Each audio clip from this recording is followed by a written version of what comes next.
நேற்று பார்த்திங்கன்னா எங்களுக்கு 4வது வருஷம் வெட்டிங் ஆனிவர்சரி. 4 வருஷம் பார்த்திங்கன்னா கம்ப்ளீட்டாக வந்துட்டு முடிஞ்சுது. இப்போ தான் மேரேஜ் பண்ண மாதிரி இருக்குது. ஆனால் 4 வருஷம் பார்த்திங்கன்னா சீக்கிரமாக வந்துட்டு முடிஞ்சிருச்சு.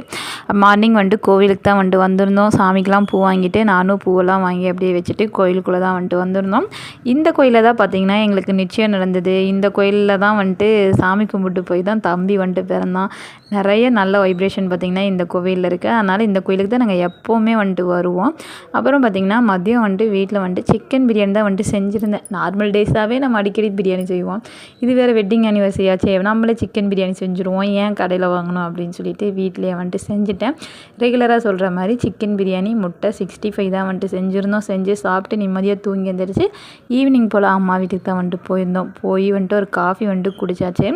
எங்களுக்காக அவங்க வந்துட்டு ஸ்வீட் வாங்கி வச்சுருந்தாங்க. நாங்கள் வந்துட்டு எதுவும் வாங்கிட்டு போகல. ஸ்வீட்டையும் வந்துட்டு சாப்பிட்டுட்டு ஒரு 9 மணி போல் வீட்டுக்கு வந்துட்டோம். இந்த வீடியோ பிடிச்சா நம்ம சேனலை